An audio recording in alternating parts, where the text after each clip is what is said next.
بلکہ قبائلی علاقوں کو، آزاد کشمیر کو، اور آپ کے جو گلگت بلتستان ہے، صرف الیکشن لڑ کے وہاں اقتدار حاصل کرنا مقصد نہیں ہونا چاہیے، وہاں کی جو بنیادی ضرورتیں ہیں انہیں بھی آپ کو پورا کرنا ہے۔ آپ گلگت بلتستان کو مین اسٹریم میں لے آئے، وہاں آپ نے ایک اسمبلی قائم کر دی، لیکن اسپیکر صاحب اس کے ساتھ ساتھ ضرورت اس بات کی ہے کہ ہمیں انہیں پاکستان کے معاشی اور معاشرتی ترقی کے عمل میں برابر کا حصہ دینا ہے، ملک کے روزگار میں ان کو برابر کا حصہ دینا ہے، لیکن اسپیکر صاحب ایسا نہیں ہو رہا۔ تو میں یہ جو ہمارے مختلف خطوں، علاقوں، شہروں اور ضلعوں میں جو آج ہم وہاں صورتحال، کراچی کا المیہ یہ ہے، کراچی کا نوحہ یہ ہے اسپیکر صاحب کہ ایک 5000 سال پرانا شہر کھدائی کے دوران نکالا گیا ہے، اس کی یہ حالت ظاہر ہے جیسے 5000 سال پرانا شہر کھدائی میں نکالا گیا۔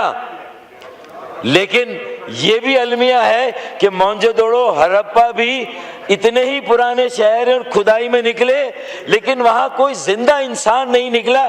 یہ وہ شہر ہے کہ جو کھدائی میں نکلا، سڑکیں ٹوٹی ہوئی، ہر جگہ نکاسی آب، بہتے ہوئے گٹر، پانی 18 سالوں سے جو وہاں بلا شرکت غیر ایک کرپٹ اور بدترین حکمرانی ہے، لوٹ مار کا ایک بازار گرم ہے، رشوتوں کی شرح 1000 گنا، کئی گنا 7ویں آسمان سے اوپر چلی گئی۔ اسپیکر صاحب جو کچھ وہاں پر ہو رہا ہے، اگر اس کو ایڈریس نہیں کیا گیا، ایک قومی المیہ سے یہ ملک دو چار۔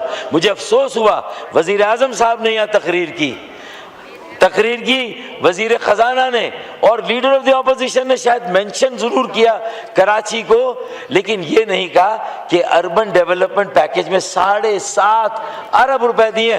آپ کے 17,000 ارب روپے کے بجٹ کے آؤٹ لے میں جو آپ کے ڈائریکٹ اور انڈائریکٹ ٹیکسز ہیں 13,000 ارب روپے، اس میں سے کراچی کا کنٹریبیوشن کم از کم 7 سے 8,000 ارب روپے کا ہے، اسے 7.5 ارب روپے دے رہے ہیں آپ۔ شرم آنی چاہیے۔ 7.5 ارب روپے اربن ڈیولپمنٹ پیکج میں۔ اسپیکر صاحب یہ اگر ہماری کسی تک وزیر اعظم صاحب کی تقریر میں بھی کراچی کا کوئی ذکر نہیں تھا، اپوزیشن لیڈر ہوں، پھر وزیر خزانہ صاحب نے یہ ضرور کہا کہ 50% آبادی شہروں میں منتقل ہو جائے گی، NFC سے ڈائریکٹ شیئر دیں، کیونکہ پروونشل فائننس کمیشن، اول تو بلدیاتی انتخابات نہیں ہو رہے، جو پارٹیسپیٹری ڈیموکریسی اس کا کوئی تصور نہیں، موجودہ آئین کے آرٹیکل 140A کے باوجود پاکستان کے، یار یہ 1200 لوگ، اسپیکر صاحب سینٹ، قومی اسمبلی، چاروں صوبہ اسمبلیاں، یہ 1200 لوگ پاکستان کے 25 کروڑ عوام کی تقدیر کو نہیں بدل سکتے۔ آپ کو 3 لاکھ UC چیئرمین، وارڈ کے کاؤنسلرز، تحصیل اور ٹاؤن کے چیئرمین اور میونسپل، میٹروپولیٹن اور میگا پولیٹن جو شہر ہیں ان کے میئر، ڈیپٹی میئر اور ان کے جو UC چیئرمین ہے، آپ کو 3 لاکھ لوگوں کی ضرورت ہے اگر پاکستان کی جمہوریت کو عوام کی دہلیز پر لے جانا ہے، لوگوں کی ڈور اسٹیپ پر لے جائیں، انہیں اپنی تقدیر کا مالک بنائیں۔ اسے قائد اعظم محمد علی جناح کا پاکستان بنائے۔ اسپیکر صاحب قائد اعظم محمد علی جناح نے کہا کہ that people have to be made the master of their own destiny۔ کہاں ہے وہ؟ ہم سویلین سپریمیسی کی بات اس لیے کرتے ہیں کہ آج ایک پارٹی کی باری ہے تو وہ سویلین سپریمیسی کی بات کرے، اس سے پہلے کسی اور پولیٹیکل پارٹی کی باری تھی تو وہ سویلین سپریمیسی کی بات کرتی تھی، لیکن ڈیموکریٹس کی، ووٹرز کی، عوام کی سپریمیسی کی بات کون کر رہا ہے؟ کہے نا مارشل لاء کے ادوار میں اگر بلدیاتی اداروں کو اختیارات دیے جاتے ہیں 140A کے، سیاسی، معاشی، مالی، معاشرتی، انتظامی اختیارات دیے جاتے ہیں، تو یہی اختیارات کیوں نہیں جمہوری ادوار میں دیے جاتے؟ میٹھا میٹھا ہپ ہپ، کڑوا کڑوا تھو تھو۔ 26ویں آئینی ترمیم چاہیے، 27ویں آئینی ترمیم چاہیے، تو 28ویں آئینی ترمیم آئی تو وہاں سے جو ہے وہ فرار کا راستہ اختیار کیا گیا۔ نہروں کے معاملے پر ریڈ لائن، 28ویں ترمیم میں ایم کیو ایم کی آرٹیکل 140 کی امینڈمنٹ کی بات، تو وہ ریڈ لائن اگر آپ ہی کی ساری ریڈ لائن ہے اور ہماری جو بڑے پارٹنر ہے پی ایم ایل این وہ بھی ہمیں ان کا دکھ اور دکھڑا اور سینسیٹیوٹی سنائیں، تو بھائی ہمارے دکھڑے بھی تو ان کے سامنے آپ بتائیں نا، ہمارے دکھڑے بھی تو بتائیں نا۔ اور ہمارا دکھڑا صرف ہمارا نہیں ہے، وہ پاکستان کا ترقی کا سب سے بڑا انجن ہے۔ اچھا صرف فائنینشلی وہ ایک قومی شہر نہیں ہے، فائنینشلی تو ہے، وہ اپنی حیت، اپنی نوعیت، اپنی ترتیب اور ترکیب، جہاں پاکستان کی ہر زبان بولنے والا بستا ہے، جہاں پاکستان کا ہر علاقے، خطے اور صوبے کا شہری آباد ہے۔ صرف ہمارے مہاجروں کی جو انڈیا سے آئے تھے ان کی آبادی تو آج شاید 55% مشکل سے ہوگی، جس میں اردو بولنے والے، گجراتی، جو ہے وہ میرٹھی اور پوربی اور یہ سارے 55، باقی تو 45-55% تو پاکستان کے سارے علاقوں کے لوگ وہاں بستے ہیں۔ اصل پاکستان تو وہ ہے، وہاں کو ایگزسٹنس ہوگی، وہاں لیو اینڈ لیٹ لیو ہوگا، وہاں لوگ جئیں گے اور جینے دیں گے تو ثابت ہوگا کہ ہاں یہ پاکستان ہے۔ تو بنائیں نا اس کو پاکستان، ترجیح دیں اس کو، اپنی قومی پالیسی میں اوپر لائیں۔ اگر یہ نہیں کریں گے، پرائم منسٹر صاحب کی تقریر میں، وزیر خزانہ کی تقریر میں، لیڈر آف دی اپوزیشن کی تقریر میں سب نے اپنا اپنا رونا رویا، اور کہتے ہیں کہ where there is taxation there is representation, where there is representation there is taxation۔ تو مجھے بتائیں کہ ہم نے اس اکانومی کے بنیادی، ہم اکانومسٹ ہیں، ہم فائنینشیل ایکسپرٹس ہیں، ہم 78 سالوں سے بجٹ دے رہے ہیں، لیکن یہ اسٹیٹس کو ختم نہیں ہو رہا۔ آپ لکھ لیں 4% سے زیادہ آپ کی گروتھ ریٹ نہیں ہوگی جب تک آپ نیشنل فائنینس، کیونکہ پروونشل فائنینس کمیشن نہیں قائم کرے گا۔ وڈیرے، جاگیردار، سرمایہ دار اور جو ہمارے قوانین ہیں، سردار ہیں، وہ کبھی بھی اپنی اجارہ داری، کام ہو رہا ہے صرف گروہی، جماعتی اور ذاتی مفادات کے لیے، عوام کے لیے، 25 کروڑ عوام کے لیے۔ گیس کی لوڈ شیڈنگ ہم نے کبھی نہیں سنی تھی، آج گیس کی لوڈ شیڈنگ ہو رہی ہے، اور گیس کی لوڈ شیڈنگ ہے، RLNG مہنگی گیس خریدی جا رہی ہے، پھر بھی ہم زمین کھود کر اس میں اپنے ووٹرز کو خوش کرنے کے لیے ہم گیس کی لائنیں بچھا رہے ہیں۔ کیوں ایسا کر رہے ہیں ہم؟ سلنڈرز کو پرفیکٹ کریں، انہیں وہ فری کریں، اسپیکر صاحب انہیں ان کے سیفٹی سٹینڈرڈز کو بہتر کریں۔